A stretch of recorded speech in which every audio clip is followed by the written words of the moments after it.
ಓಂ ಶ್ರೀ ಕಟೀಲು ಕ್ಷೇತ್ರವಾಸಿನ್ಯೈ ದುರ್ಗಾ ಪರಮೇಶ್ವರ್ಯೈ ನಮಃ. ಇಂದು ಅತ್ಯಂತ ಶಕ್ತಿಶಾಲಿ ಜ್ಯೇಷ್ಠ ಶುಕ್ರವಾರ.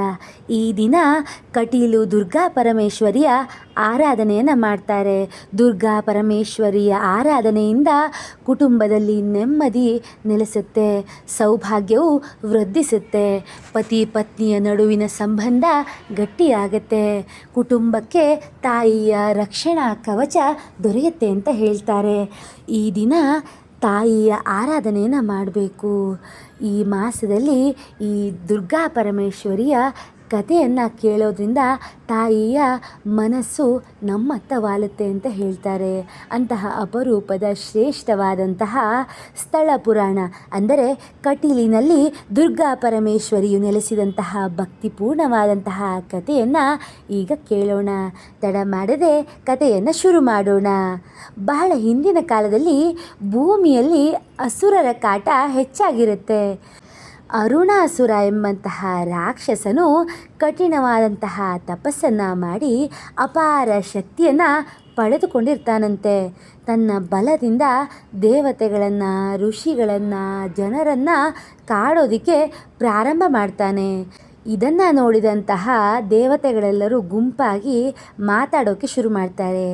ಆಗ ಇಂದ್ರನು ಹೇಳ್ತಾನೆ, ಅರುಣಾಸುರನ ದೌರ್ಜನ್ಯ ದಿನದಿಂದ ದಿನಕ್ಕೆ ಹೆಚ್ಚಾಗ್ತಾ ಇದೆ. ನಮ್ಮ ಯಜ್ಞಗಳು ನಿಂತಿವೆ, ಋಷಿಗಳ ತಪಸ್ಸು ಭಂಗವಾಗ್ತಿದೆ. ಈಗ ನಮ್ಮನ್ನು ಯಾರು ರಕ್ಷಣೆ ಮಾಡ್ತಾರೆ ಅಂತ ಇಂದ್ರನು ಕೇಳ್ತಾನಂತೆ. ಅಗ್ನಿದೇವನು ಏನು ಹೇಳ್ತಾನಂದರೆ, ನಾವು ಆದಿಶಕ್ತಿಯ ಶರಣು ಹೋಗಬೇಕು, ತಾಯಿಯೇ ನಮ್ಮ ಕೊನೆಯ ಆಶ್ರಯ ಅಂತ ಅಗ್ನಿದೇವ ಹೇಳ್ತಾನಂತೆ.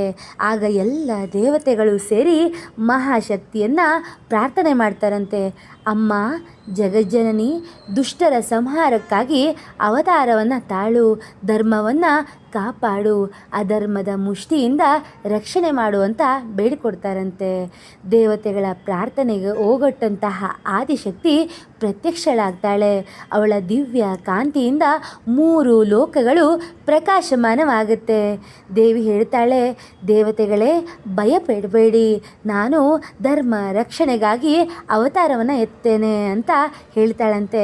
ನಂತರ ಅವಳು ಭಯಂಕರವಾದಂತಹ ದುರ್ಗಾ ರೂಪವನ್ನು ಧರಿಸಿ ಅರುಣಾಸುರನ ವಿರುದ್ಧ ಯುದ್ಧಕ್ಕೆ ಹೊರಡ್ತಾಳೆ. ಅರುಣಾಸುರನು ದೇವಿಯನ್ನು ನೋಡ್ತಾ ನಗ್ತಾ ಹೇಳ್ತಾನಂತೆ, ನನ್ನನ್ನು ಎದುರಿಸೋಕೆ ಒಬ್ಬ ಸ್ತ್ರೀಯನ್ನು ಕಳಿಸ್ತಿದ್ದಾರೆ, ದೇವತೆಗಳಿಗೆ ನಾಚಿಕೆ ಆಗೋದಿಲ್ವಾ ಅಂತ ಅರುಣಾಸುರನು ಮೂದಲಿಸ್ತಾನಂತೆ.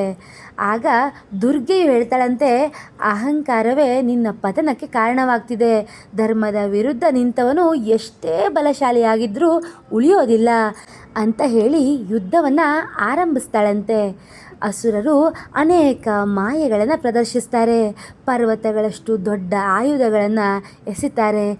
ಆದರೆ ದೇವಿಯು ತನ್ನ ಶಕ್ತಿಯಿಂದ ಅವೆಲ್ಲವನ್ನು ನಾಶ ಮಾಡಿ ಬಿಡ್ತಾಳೆ.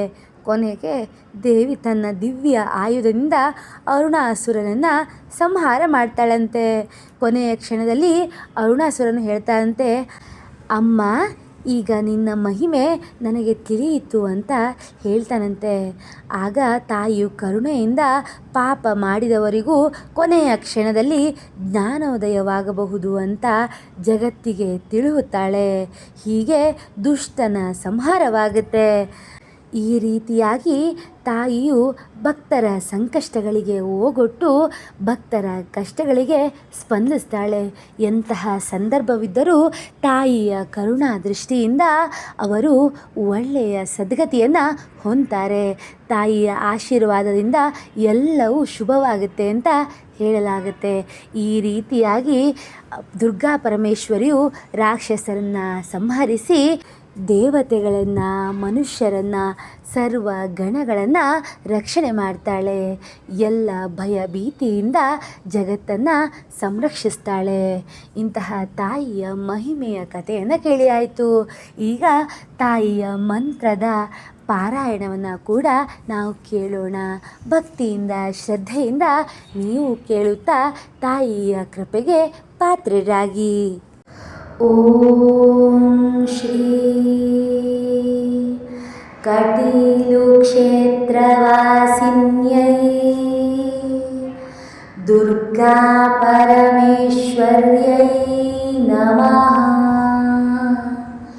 ॐ श्री कटीलुक्षेत्रवासिन्यै दुर्गापरमेश्वर्यै नमः। ॐ श्री कटीलुक्षेत्रवासिन्यै दुर्गापरमेश्वर्यै नमः। ॐ श्री कटीलुक्षेत्रवासिन्यै दुर्गापरमेश्वर्यै नमः। ॐ श्री कटीलुक्षेत्रवासिन्यै दुर्गापरमेश्वर्यै नमः। ॐ श्री कटीलुक्षेत्रवासिन्यै दुर्गापरमेश्वर्यै नमः। ॐ श्री कटीलुक्षेत्रवासिन्यै दुर्गापरमेश्वर्यै नमः। ॐ श्री कटीलुक्षेत्रवासिन्यै दुर्गापरमेश्वर्यै नमः। ॐ श्री कटीलुक्षेत्रवासिन्यै दुर्गापरमेश्वर्यै नमः। ॐ श्री कटीलुक्षेत्रवासिन्यै दुर्गापरमेश्वर्यै नमः। ॐ श्री कटीलुक्षेत्रवासिन्यै दुर्गापरमेश्वर्यै नमः। ॐ श्री कटीलुक्षेत्रवासिन्यै दुर्गापरमेश्वर्यै नमः। ॐ श्री कटीलुक्षेत्रवासिन्यै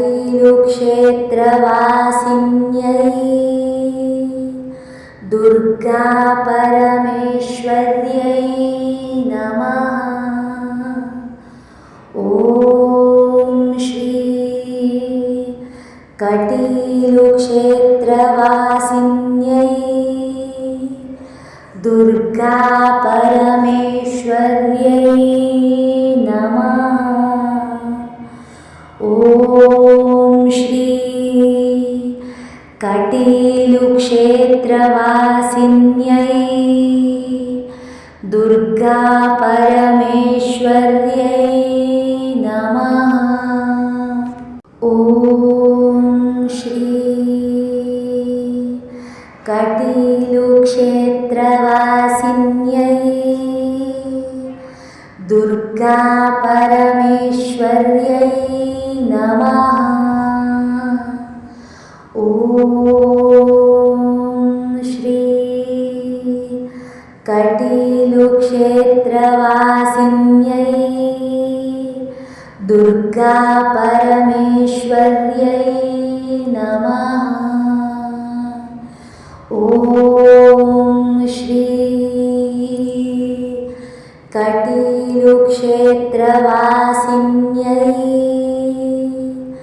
दुर्गापरमेश्वर्यै नमः। ॐ श्री कटीलुक्षेत्रवासिन्यै दुर्गा परमेश्वर्यै नमः। ॐ श्री कटीलुक्षेत्रवासिन्यै दुर्गा परमेश्वर्यै नमः। ॐ श्री कटीलुक्षेत्रवासिन्यै दुर्गा परमेश्वर्यै नमः। ॐ श्री कटीलुक्षेत्रवासिन्यै दुर्गा परमेश्वर्यै नमः। ॐ श्री कटीलुक्षेत्रवासिन्यै दुर्गा परमेश्वर्यै नमः। ॐ श्री कटीलुक्षेत्रवासिन्यै दुर्गा परमेश्वर्यै नमः। ॐ श्री कटीलुक्षेत्रवासिन्यै दुर्गा परमेश्वर्यै नमः। ॐ श्री कटीलुक्षेत्रवासिन्यै दुर्गा परमेश्वर्यै नमः। ॐ श्री कटीलुक्षेत्रवासिन्यै दुर्गा परमेश्वर्यै नमः। ॐ श्री कटीलुक्षेत्रवासिन्यै दुर्गा परमेश्वर्यै नमः। ॐ श्री कटीलुक्षेत्रवासिन्यै दुर्गा परमेश्वर्यै नमः। ॐ श्री कटीलुक्षेत्रवासिन्यै दुर्गा परमेश्वर्यै नमः। ॐ श्री कटीलुक्षेत्रवासिन्यै दुर्गा परमेश्वर्यै नमः। ॐ श्री कटीलुक्षेत्रवासिन्यै दुर्गा परमेश्वर्यै नमः। ॐ श्री कटीलुक्षेत्रवासिन्यै दुर्गा परमेश्वर्यै नमः। ॐ श्री कटीलुक्षेत्रवासिन्यै दुर्गा परमेश्वर्यै नमः। ॐ श्री कटीलुक्षेत्रवासिन्यै दुर्गा परमेश्वर्यै नमः। ॐ श्री कटीलुक्षेत्रवासिन्यै दुर्गा परमेश्वर्यै नमः। ॐ श्री कटीलुक्षेत्रवासिन्यै दुर्गा परमेश्वर्यै नमः। ॐ श्री कटीलुक्षेत्रवासिन्यै दुर्गा परमेश्वर्यै नमः। ॐ श्री कटीलुक्षेत्रवासिन्यै दुर्गा परमेश्वर्यै नमः। ॐ श्री कटीलुक्षेत्रवासिन्यै दुर्गा परमेश्वर्यै